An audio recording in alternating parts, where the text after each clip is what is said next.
Ano po bang trabaho niyo, tay? Bubukid. Magbubukid?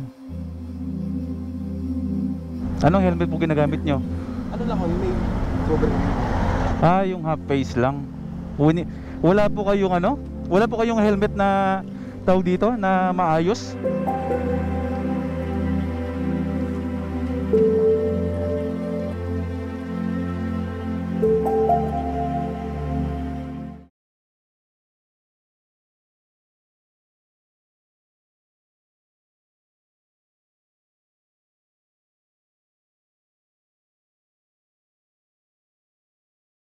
Meron akong ano, may karga to eh. Ayan. Meron tayong helmet dito mga first timers na bigay ng Skypoint Motors. Syempre alam niyo na to kung para kanino to at kung para saan. Kasi sa biyahe natin ngayon araw mga first timers ay maghahanap tayo ng isang taong karapat dapat bigyan ng helmet na to. Eventually sa daan, hindi ko alam, posibleng bigla akong minto para maghanap ng pwede kong pagbigyan ng helmet na yan. So, ayan, kahit na hindi natin kasama yung LA Squad at nagmo-moto adventures ako, dapat kahit hindi ko sila kasama, yung spirit ng LA Squad na tumulong at magbigay ng helmet or kahit anong tulong para sa iba, dapat dala ko yun. Dapat hindi ko yun makakalimutan. Hindi ko alam kung gaano aabutin yung haba ng tatakbuhin ko para makahanap tayo ng pagbibigyan natin ng helmet. Since parang napapansin ko dito hindi uso yung helmet dito eh. Ayan, tulad yan, diba? Siguro mamimili na lang talaga ako. Maghahanap ako ng nakamotor na hindi naka-helmet, tapos yung mukhang hindi niya talaga afford na makabili ng sarili niyang helmet. Yun yung hahanapin natin. Kahit gaano kahaba to, tsatsagain kong hanapin yung taong yun.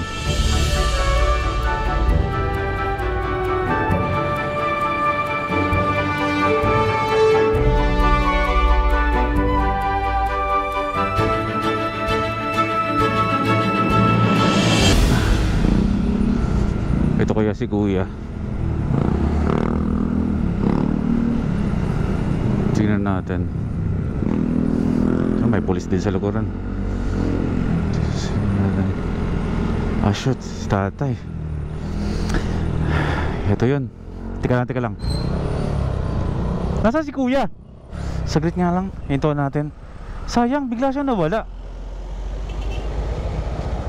Nasaan siya? Nawala? Hindi na nakasunod sa atin. Sayang, dapat pala hinintuan ko na yung kanina. Wala na nga siya. Sayang. Di bale. O tara, biyahe tayo, tuloy tayo bro. Ibig sabihin nun, mas may deserving pa na iba. Tuloy lang tayo sa biyahe natin.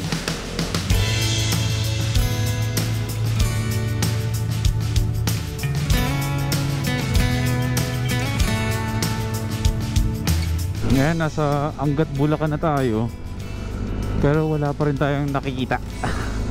Yan, welcome to Angat, Bulacan. Ang dami ko nakikita walang helmet dito. Kasi yung mga tsura naman nila may mga afford naman na magbili ng helmet, pero ayaw lang nila magsuot ng helmet. Baka mamaya yan, bigyan ko ng helmet ako pa yung bigyan ng helmet di ba? Hanap lang tayo, meron yan. May nakita ako, sundan ko lang. Tikit ang habuli lang natin. Manong, where are you? Ito.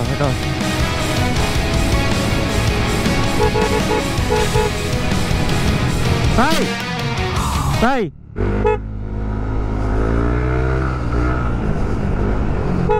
Tabi niyo po muna.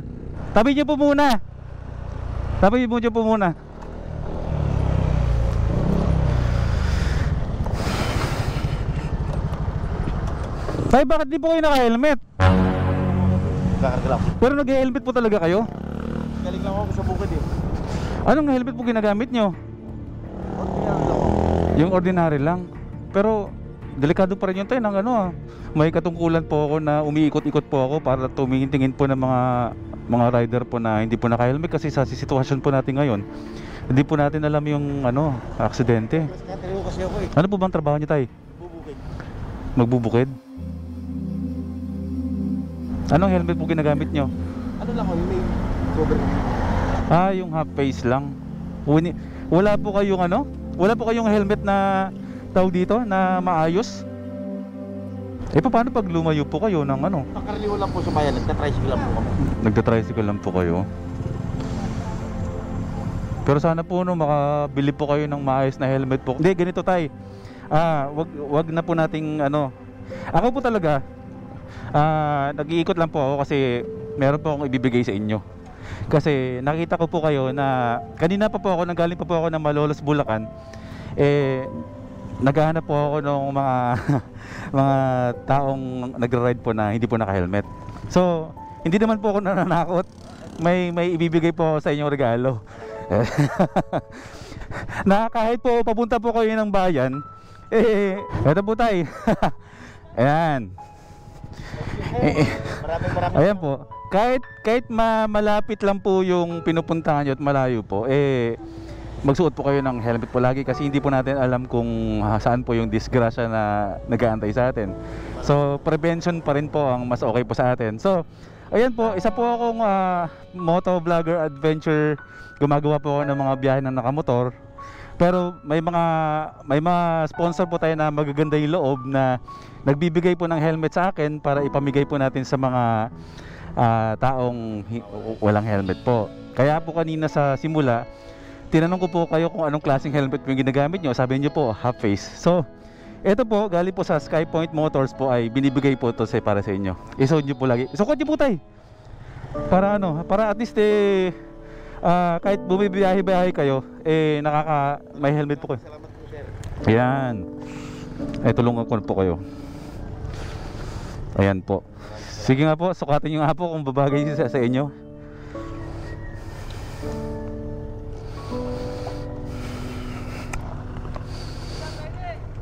Yan.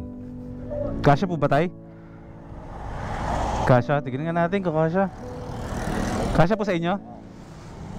Ito po, iangat nyo po to. Ayan, tignan po natin, sukatin nyo po ulit. Tulungan ko po kayo. Ayan, kasya. Ayan po tayo. Ay, ano nyo na po yun tayo? Huwag nyo nang tanggalin.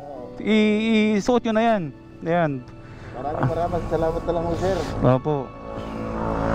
Ayan po ha. Ito lang po yung bahay ko sa may pag-ahon doon. Diyan lang, tagalin din po kayo. Oo.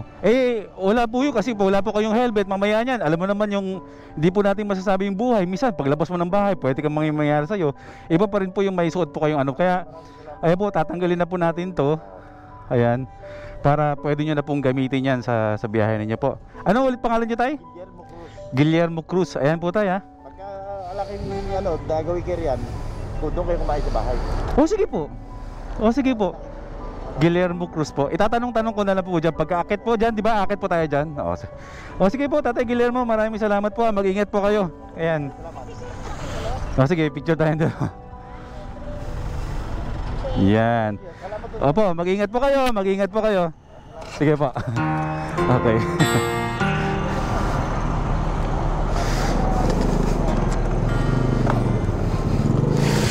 Okay na. So, ayan, nabigyan na natin yung helmet na ng Skypoint Motors na binigay sa atin para ibigay din sa mga taong ayan, hindi kitang-kita naman sa itsura ni Kuya na yung helmet niya hindi maganda. Ayan, maraming salamat Skypoint Motors sa pagbigay ng helmet para mabigyan yung mga riders natin na lumalabas ng walang mga suot. Ayan, ang bait ni Tatay Guillermo, no? Nag-iaya pang kumain kami sa bahay nila. Wala, gusto ko pa sana nakausapin tapos pigain ko kung anong kwento ng buhay niya, pero mukhang nagmamadali na rin kasi siya kasi sabi niya bibili nga daw siya ng pagkain lang. Siguro tanghalian nila. Kaya ayun, yun lang naman talaga yung purpose natin mabigay natin yung helmet sa mga taong walang helmet na maayos o wala talagang helmet na nag-drive. So ayan, maraming salamat Skypoint Motors sa pag-provide ng helmet para kay Tatay Guillermo. At sa lahat-lahat ng mga gustong tumulong sa lahat ng mga gustong tumulong, pwede kayong mag-sponsor ng helmet na ipapamigay natin. Ito kasi ginagawa nito is ito yung purpose ng LA Squad. Yung tumulong sa mga nangangailangan, lalo na sa helmet, kasi dahil nagbumotor kami. Kumbaga, kahit na ngayon may mga kanya-kanyang takbo kami sa larangan ng pagbablog namin, pero bawat isa sa amin ay hindi pwedeng mawala yung pusong dapat tumutulong kami. Kaya tulad ngayon, kahit na bumabiyaya ako mag-isa, yung puso ng LA Squad, yung spirit ng LA Squad, dadaling ko yun sa bawat biyahe ko. Sana Tatay Guillermo, na pasaya ka namin ngayong araw na to. Biyahe na tayo, diretso na tayo ng DRT mga first timers.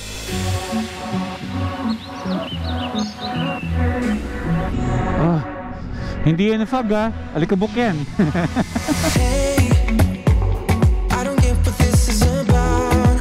You got my head spinning on my shoulders. Zero visibility na tayo. Sobrang mafog. Di pala fog, alikabok. Pero malapit na tayo sa Doña Remedios Trinidad. 3 kilometers na lang mula dito.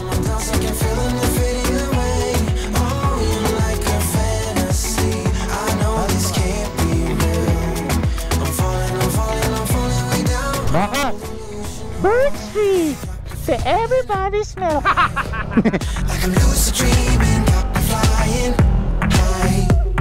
'Cause I can't believe that I get to have you close. On an endless road, I'm levitating now.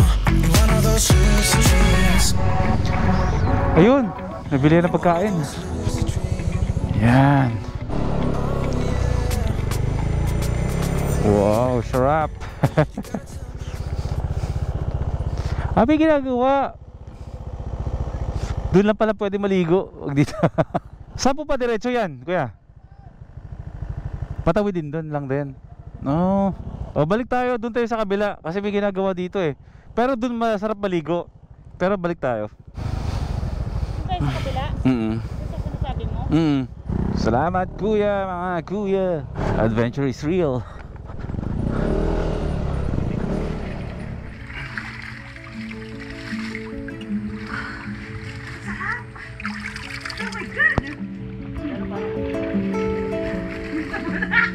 Parang nga siyang ano, no? Parang nga siyang mineral water, no? Sa bukal. Bukal. Sobrang linaw. Sarap. Mga first timers. First time niya yan.